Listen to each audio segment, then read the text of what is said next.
Hello and good morning. We are coming to you from the headquarters of Outlook magazine in Delhi. I am Ruben Banerjee, the editor-in-chief, and joining me is Giridhar Jha, our senior editor. And we are here on a big day because every election results, the ballots of 2019 Lok Sabha elections have been counted today. And the nation is glued onto their TV sets and their mobile phones checking out on the results. And we are here today to try and give you a kind of sense of what's happening around the country and seems to be who will form the government. Giridhar, any surprises today? The biggest surprise is obviously West Bengal and Orissa, where BJP or NDA had not done well in 2014, but this time they are doing phenomenally well in West Bengal. But overall, the results countrywide seems to be in the line with whatever exit polls had predicted. That's true. That's true. I mean, almost. And the BJP-led NDA has already hit the 50% mark. I think they have touched 316 or something out of 552.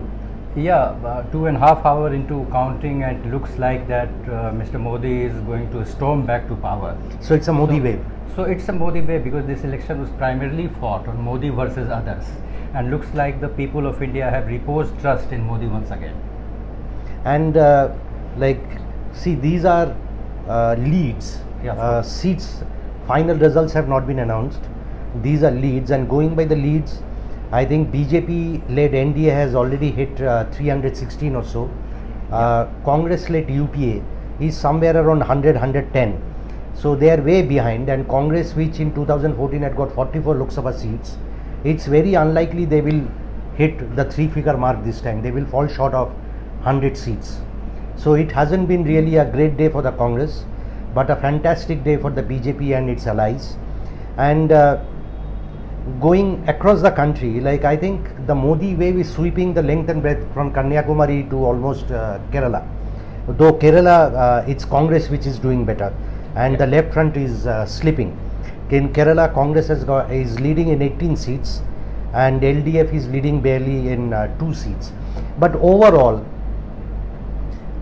from north to south, it's been the same story more or less. The Modi Hawa, Modi wave sweeping very strongly, blowing very strongly. And the biggest of states, UP, everyone says that the road to Delhi leads via Lucknow. Yeah. Now in UP, Uttar Pradesh, the opposition had come to some kind of an alliance like Mahagathbandhan. Congress was fighting separately, but it was SP and BSP, Akhilesh and Mayawati, who had come together. But I think this arithmetic of SP and BSP hasn't been able to overtake the chemistry of Mr. Modi. In Uttar Pradesh, as of now, what the leads tend to show, the BJP-led NDA is leading in 56. SP, BSP is way behind with only 22. Yeah. So BJP is marginally coming down from what it had got in 2014, 71, 73 for the alliance. But they have kind of limited their decline in Uttar Pradesh, and that's a big story, big takeaway for them. Yeah, I mean, all the 4 states, if you look at it, I mean, UP, Maharashtra, West Bengal and Bihar, NDA is doing well everywhere, including Bengal. So what? And Bihar. And Bihar, Yeah. Where there was a direct contest between Mahagathbandhan, unlike UP, where there was a triangular contest because Congress had not aligned with Mayawati and Akhilesh. But in Bihar, all opposition parties were together, and yet they are not only holding on to their seats, they are improving their tally. And RJD, Lalu Yadav's RJD doesn't seem to be even in the picture now. Yeah, because traditional narrative has been that Bihar votes on caste lines. Lalu has been getting around 20% votes, and this time his party was in alliance with not only Congress but also other important caste parties like Upendra Kushwaha's RLSP or Jitan Ram Manjhi's Hum or Mukesh Sahni's VIP party, and yet NDA is sweeping the party. So obviously the double engine government of Nitish Kumar and BJP, that has again clicked. They have remained unbeatable all these years. So what happened finally, this Congress offensive led by Rahul Gandhi, Rafale, unemployment, Chowkidar Chor hai, nothing seemed to have worked. Yeah, one of the reasons that unlike NDA, where Narendra Modi was the undisputed leader, all its allies were seeking votes in the name of Modi. but there was no all India opposition to Mr. Modi. Congress was fighting on its own in UP. Many regional stronger players like Naveen or Jagan Mohan Reddy or KCR, they have not aligned with Congress. So they were all hoping for a hung parliament. So that's why people have voted for Mr. Modi, because he represented kind of a strong government.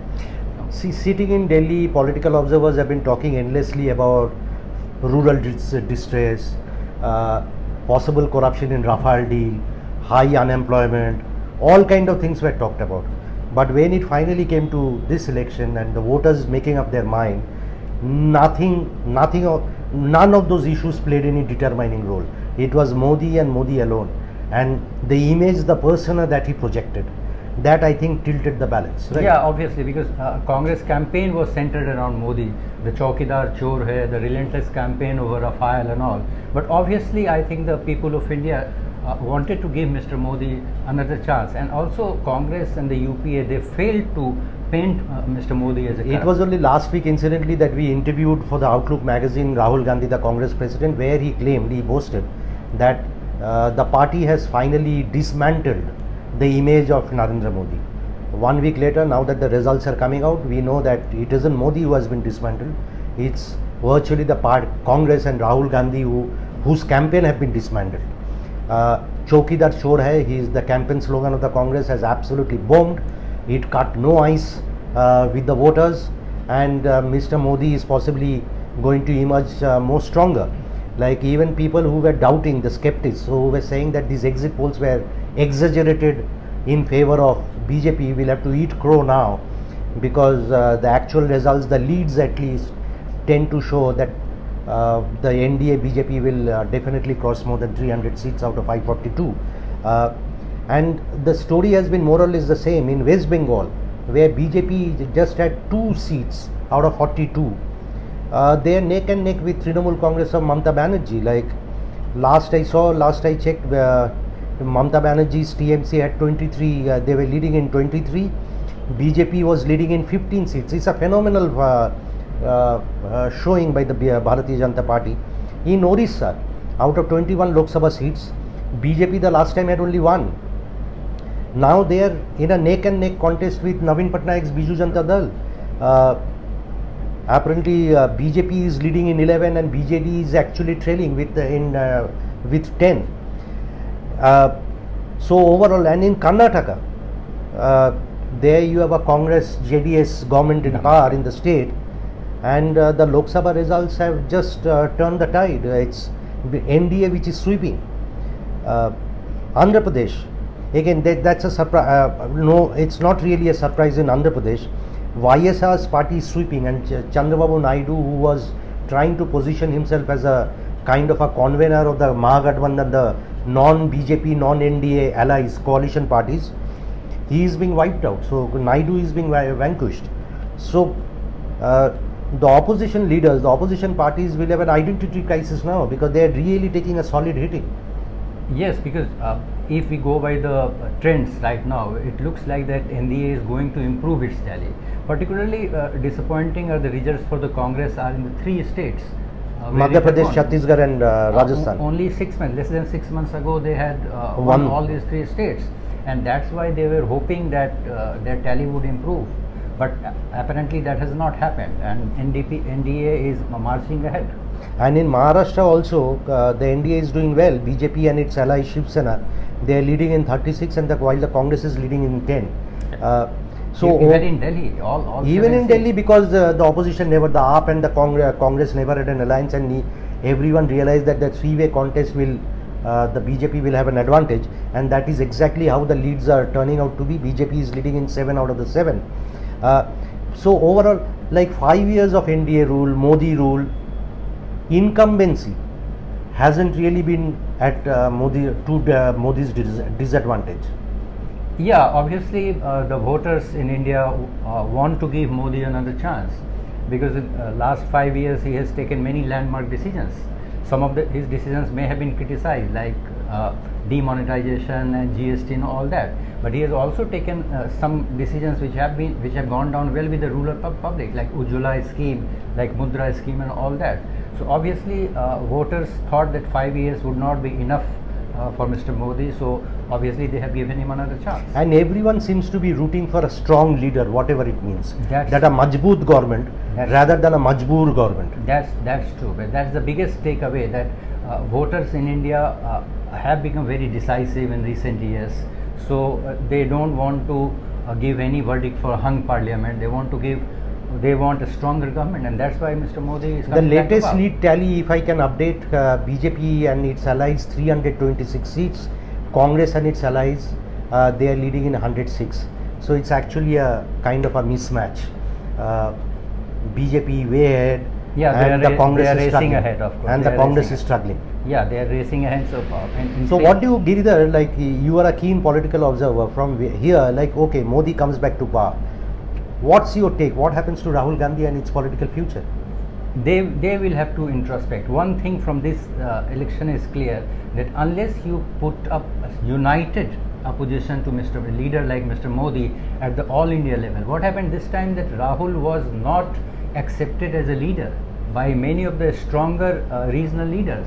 Like So Naveen is there Patnaik. is there a possibility that maybe Congress will have a leadership change at the very top?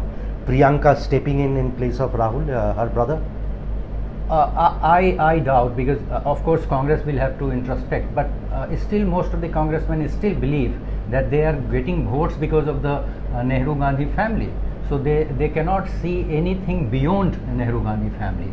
So if leadership has to come, maybe Priyanka can step in, or Rahul will stay back. But I don't think anybody else outside from the family taking over the Congress. So anyway, still early days. These are all trends, not final results. Yeah. But overall, going by the trend, Mr. Modi will be back as the Prime Minister. The BJP is having a great show, is doing exceptionally well. So we'll keep you updating. Do check our website, outlookindia.com. We have all the live updates, election results and analysis coming from all our reporters across the country, and we'll keep you updated, and we'll be back with another Facebook live session very shortly. Thank you.